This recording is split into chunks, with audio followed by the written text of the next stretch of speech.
बिस्मिल्लाहिर्रहमानिर्रहीम। अस्सलाम वालेकुम नाज़रीन कराम, मैं हूं मखदूम शहाबुद्दीन और आप देख रहे हैं मेरा फेसबुक और यूट्यूब चैनल। उम्मीद करता हूं आप सब लोग बखैर वाफियत होंगे और जहां भी होंगे अपने अहले खाना समेत खुश भी होंगे और महफूज भी। नाज़रीन कराम, एक और जुम्मा और इमरान खान आज एक मरतबा फिर सुरखरू हो चुका है। कुछ बड़ी आम तरीन डेवलपमेंट्स हैं। इमरान खान साहब के लिए कुछ बहुत अच्छी खबरें हैं आने वाले दिनों में, और 15-16 सितंबर से पहले पहले क्या कुछ होने वाला है। इमरान खान की रिहाई और इमरान खान के खिलाफ साइफर केस का जनाजा जो है वो इस वक्त तैयार हो चुका है। इस्लामाबाद में इस वक्त बड़ी हलचल है। आइंदा चंद दिनों के अंदर जाते जाते chief justice of Pakistan justice Umar Ata Bandial और सदर मुमलिकत डॉक्टर आरिफ अलवी, इन्होंने कुछ छक्के लगाए हैं और ये छक्के जो हैं, इन्होंने बहुत से लोगों के छक्के छुड़ा भी दिए हैं और मैच जीत चुके हैं। अब सिर्फ और सिर्फ एग्जीक्यूशन जो है वो बाकी है। आने वाले दिनों के अंदर आप देखेंगे, कल इसका trailer chief justice of Pakistan justice Umar Ata Bandial ने दे दिया। पीटीआई ने लोहा गरम देख के हथौड़ा जो है वो भी हाथ में उठा के वार भी कर दिया। अब खेल जो है वो दिलचस्प मरहले में दाखिल होने वाला। मेरे पास बड़ी एक्सक्लूसिव खबरें हैं और पूरी टाइमलाइन बताऊंगा इमरान खान साहब के लिए कहां कहां पे मुश्किलात होंगी और वो मुश्किलात क्यों जरूरी हैं अल्टीमेट रिलीफ के लिए। और अब आपने सिर्फ और सिर्फ जो स्क्रिप्ट है, फैसला साजों का भी एक स्क्रिप्ट है, लेकिन दूसरी साइड जो है वो भी कुछ बड़ा करने को तैयार है। और जस्टिस बंदयाल साहब ने भी कल इसका इशारा दे दिया। सदर मुमलिकत जो है वो भी एक बड़ा सरप्राइज देने जा रहे हैं। तो ये सारी चीजें एक एक करके डिस्कस करते हैं। अगर अभी तक आपने वीडियो को लाइक नहीं किया तो लाइक जरूर कर दीजिएगा। हमारे चैनल्स को रिपोर्ट किया जाता है, उस असर को तोड़ने के लिए आपके लाइक्स बहुत जरूरी हैं। कॉमेंट्स भी कीजिएगा और इस सब के ऊपर अपनी राय का इजहार भी कीजिएगा। सबसे पहले तो पाकिस्तानी कौम को एक और खुशखबरी, क्योंकि मस्बत रिपोर्टिंग हमने करनी है। मुल्क की मईशत के साथ जो हुआ है, डॉलर जो है वो जिस तरह से ऊपर गया है, तो ये भी एक बहुत बड़ी खुशखबरी है कि रुपए की बेकदरी हुई है। और एक और खुशखबरी है कि श्रीलंका, जिसका आज से कुछ महीने पहले आपने देखा कि उसकी इकॉनमी का भुरकस निकल गया था, श्रीलंका जो है वो डिफॉल्ट कर गया था। श्रीलंका की हम मिसालें देते थे कि पाकिस्तान कहीं श्रीलंका ना बन जाए, पाकिस्तान कहीं श्रीलंका ना बन जाए। तो हुआ यह है कि आज एक श्रीलंकन रुपया जो है वो 0.95 रुपीज जो है पाकिस्तानी उनके बराबर हो चुका है और यह भी मजीद नीचे गिरता जा रहा है। स्टॉक एक्सचेंज कल आप देखें कि किस तरह का रुझान रहा। ये सारी चीजें हैं। अब हुकूमत ने भी आवाम के ऊपर पेट्रोल बम गिरा दिया है और इन्होंने बिजली और इन चीजों के अंदर क्या रिलीफ देना था। डॉलर का नया रिकॉर्ड है, 322 रुपए की बुलंद तरीन सतह पर डॉलर पहुंच चुका है। और ये कैसे हो सकता था कि डॉलर की ट्रिपल सेंचुरी जो है वो पेट्रोल बर्दाश्त कर ले। तो पेट्रोल था जी कल तक 290.45 का और हाई स्पीड डीजल 293.40। तो अब जो इजाफा हुआ है पेट्रोल की कीमत में 15 रुपए अप्रॉक्सीमेटली और डीजल के रुपए में 19 रुपए अप्रॉक्सीमेटली जो इजाफा है वो रात को कर दिया गया है। और पाकिस्तानी अब मजीद बेहतरीन अंदाज के अंदर तजुर्बाकारों की तजुर्बाकारी के मजे लें। बस इतना हमें बता दें कि शुक्रिया किसका अदा करना है और कौन है वो अजीम शख्सियत, कौन है वो मास्टरमाइंड, कौन है वो अजीम दिमाग जिसके पाकिस्तान के ऊपर मुसल्लत होने पर हमने सजदा शुक्र भी अदा करना है और जिसका हमने मशकूर होना है कि उसने पाकिस्तान को इस नहज पे पहुंचाया। हंसता बसता मुल्क इस तरह से तबाह करने का सहरा, ये भी बड़ा कोई मुश्किल काम है, आसान काम नहीं है कि एक मुल्क सही डगर पे चले और आप उतार के उस मुल्क का भरकस निकाल दें, आप उस मुल्क के लोगों की तबाहियां फेर दें। ये बहुत बड़ा काम है और ये सब बड़े तेजी से कर रहे हैं, बड़ी जांफिशानी से कर रहे हैं। अच्छा, यहां पर कुछ और डेवलपमेंट्स भी हैं जो आपके सामने रखनी हैं। एक जानिब तो निगरान वजीर आजम जो हैं, इन्होंने कल रात अवाम के साथ जो कर दिया, लेकिन अब ये कहते हैं कि जी आइंदा 48 घंटों में बिजली बिलों पर रिलीफ देंगे हम, और उसका इन्होंने ऐलान भी किया। और इन्होंने कुछ लोगों से गुफ्तगू की और इन्होंने कहा कि जी बिजली बिलों का मसला ज़रूर है लेकिन ये अमनो अमान का मसला नहीं। बिजली के बिलों के मसले को बढ़ा चढ़ाकर पेश किया गया। भाई खुदा का खौफ करें यार, मतलब एक बंदा है उसका बिल 5,000 आता था, 50,000 आया, वो क्या बढ़ा चढ़ा के पेश कर रहा है। लोग खुदकुशियां बढ़ा चढ़ा कर पे कर रहे हैं, मतलब खुद इस तरह की आप बातें कर जाते हैं। निगरान वजीर आजम साहब ने अगले दिन कहा था ना कि क्या हो गया जी कि इस तरह से लोग जो हैं वो पाकिस्तान छोड़कर जा रहे हैं, तो क्या हो गया, सो व्हाट, लोग जाते रहते हैं। मतलब इस तरह की चीजें हैं। और आप अब ब्रेन ड्रेन का अंदाजा करें, बल्कि ये खबर मैंने आपके सामने रखनी थी और मैं खुद नस्ट से मैंने इंजीनियरिंग की हुई है और पाकिस्तान का सबसे बेहतरीन इदारा है।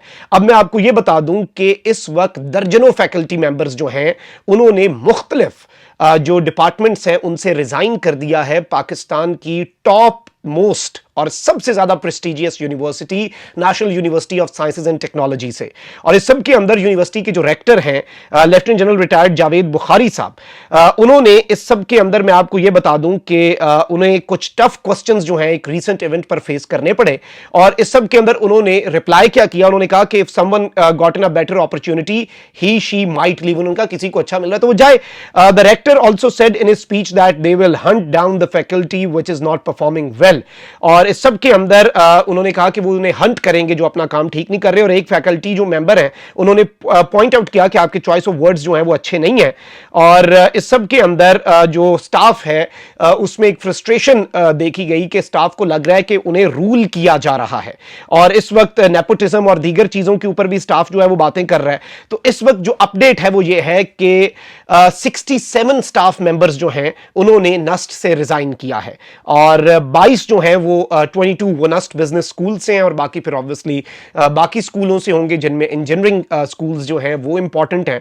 और मेरे लिए as an alumni of NUST और एक ऐसा शख्स जो कि अपनी जिंदगी में कामयाबी जो है उसका सहरा नस्ट के सर सजाता है, जो ग्रूमिंग और जो एक बहुत कमाल इंस्टीट्यूशन आज भी है और इंशाल्लाह रहेगा भी हमेशा, लेकिन चीज़ों का सद्देबाब करें और देखें। और ये ओवरऑल मैं समझता हूं कि इसमें मुल्की हालात भी हैं, जो ब्रेन ड्रेन हो रहा है, जो चीज़ें हो रही हैं, लेकिन निगरान वज़ीर आज़म साहब कह रहे हैं कि चीज़ों को बढ़ा चढ़ा कर ना पेश करें, मस्बत रिपोर्टिंग करें। तो अब हम क्या कहें कि जी दुनिया से हार्वर्ड से लोग जो हैं वो प्रोफेसर्स और HODs नौकरियां छोड़ के पाकिस्तान आ रहे हैं, ये तो अब हम कहने से रहे ना।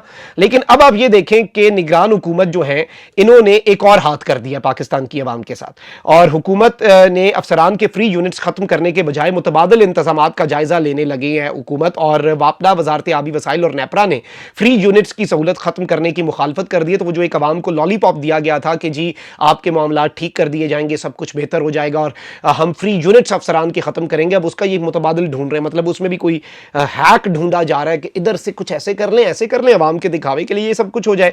ऑल्दो इस वक्त मुल्क के अंदर ये सब कुछ हो रहा है और आवाम का पारा जो है वो हाई होता जा रहा है। लेकिन यहां पर अब कुछ इंपॉर्टेंट डेवलपमेंट्स जो मैंने अपने थंबनेल के अंदर भी जिक्र किया, मैं उन पर भी आ जाता हूं। और ये जो चीजें थी ये भी आपके सामने रखना जरूरी है। जाहिर बात है ये मेन स्ट्रीम मीडिया के ऊपर तो ये बातें अब करने की इजाजत है कोई नहीं, और हम करते थे, अब हम मीडिया पे नहीं है तो यही हकीकत है और ये एक अनफॉर्चुनेट रियलिटी है। लेकिन चले, we are on digital media और आप लोगों की मोहब्बत है कि आप सुनते हैं, इज्जत देते हैं, और ये सफ़र सिर्फ हमारा तो नहीं है, ये आपका और हम दोनों पार्टीज का मिल के सफ़र है, प्रेजेंटर का और व्यूअर का। और इस तरीके से ही हम आगे बढ़ेंगे और पाकिस्तान को इंशाल्लाह एक बेहतर मुल्क बनाएंगे। अब यहाँ पर जो मैंने आपके सामने चीज़ें रखनी है वो बड़ी इंपॉर्टेंट है, और जो मैंने अंदर की खबरें रखनी है जो मैं आपके लिए लेकर आया हूँ।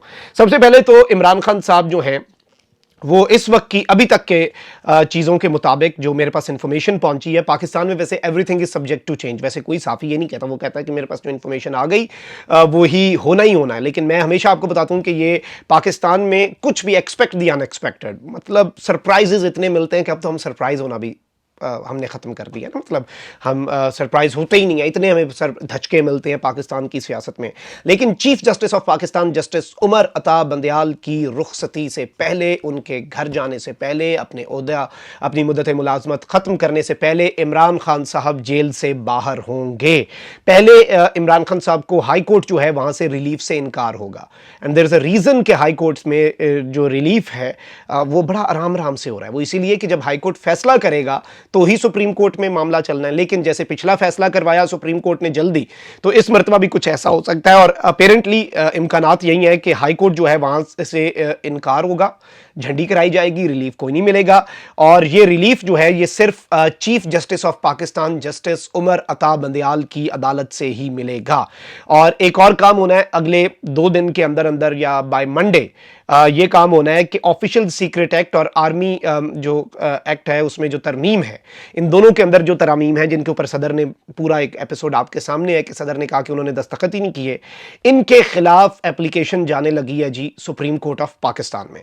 और ये जो एप्लीकेशन जाएगी, चीफ जस्टिस इस केस को सुनेंगे, वो बेंच बनाएंगे और उसमें कैटेगोरिकली सदर मुमलिकत डॉक्टर आरिफ अलवी साहब से पूछा जाएगा कि हाँ भाई सदर साहब आप बताएं, तुसी दसो, आप बताएं कि क्या मामला है, आप बताएं कि क्या आपका क्या स्टांस है, आपने साइन किए या नहीं किए। सदर अपना वही मौक़िफ़ बताएंगे जो उनका पब्लिकली एक मौक़िफ़ है, और इस सब के अंदर भी ये तरामीम जो है ये रूल आउट हो सकती हैं, और इनके ज़रिए ऑब्वियसली इमरान खान साहब ऑफिशियल सीक्रेट एक्ट जो है उसी के तहत कायम अदालत से इमरान खान साहब का पूरा मामला है, तो वो चीज़ भी आगे जाएगी, वो भी सुप्रीम कोर्ट के अंदर फिर इसके साथ अटैच हो सकती है। Keep that in mind.